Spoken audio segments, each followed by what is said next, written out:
Sa panahon ngayon, mas malaya nang nagagawa ng kababaihan ang kanilang tungkulin, hindi lamang sa kanilang pamilya kundi pati na sa lipunan. Ngunit paano nga ba magagawa ito kung limitado lamang sa 4 na sulok ng kulungan ang iyong karapatan? Gaya na lamang ng kwentong ito na hatid ni Eunice Samonte. Ang mga babae, dapat ginagalang at minamahal. Dapat malayang nakakagalaw at nagagawa ang kanyang tungkulin sa pamilya at sa lipunan. Ngunit paano na lamang kung ang kalayaan ang mismong mawala sa kanila? Si Nanay Gloria mula sa Davao, tumanda at nagkasakit na sa kulungan.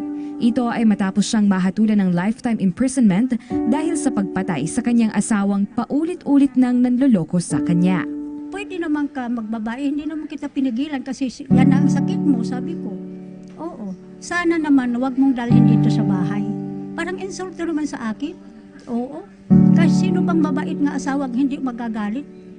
At ngayong isa siya sa nabiyayaan ng commutation of sentence sa ilalim ng utos ng Pangulo, hindi niya maipaliwanag ang saya na kanyang nadarama. Wala naman akong magawa, tapos na.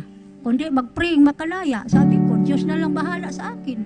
Yung sabi ko, magagalit man kayo sa akin, wala na akong magawa, sabi ko, oo.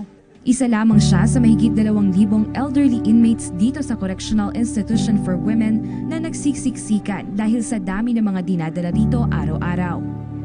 Sa loob ng isang buwan, mahigit 30 ang nadadagdag dito sa koreksyonal kung saan mahigit 70 dito ay may edad 70 years old pataas na at mahigit 15 naman ay may malulubhang karamdaman.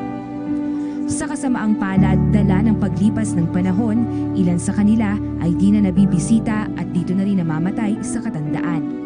Kaya naman upang maiwasan ng lungkot at gawing produktibo ang ating mga kababaihan ay mayroon ding mga programa ang CIW para kilalanin ang lakas at kakayahan ng mga kababaihan. We have 6 programs. We have religious orientation for them. May pag-aaral din, educational program. We have alternative learning system. May health and welfare program. Ang kababaihan bahagi ng lipunan sa pagtataguyod di lamang ng sarili kundi ng buong pamilya. Di dapat ginagawang kasangkapan anuman ang kahinaan. Kaya naman may payo rin si Nanay Gloria sa mga kababaihan na minsan ang nasaktan ng dahil sa pagmamahal ng sobra-sobra.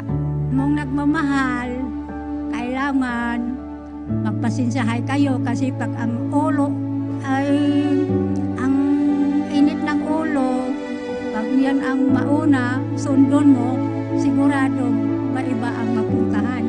Ano't anuman ang pasaning krus, ang kababaihan ay salamin ng kadakilaan at haligi ng kabayanihan di lamang ngayong Women's Month bagkus sa araw-araw na pagharap sa mga pagsubok sa buhay.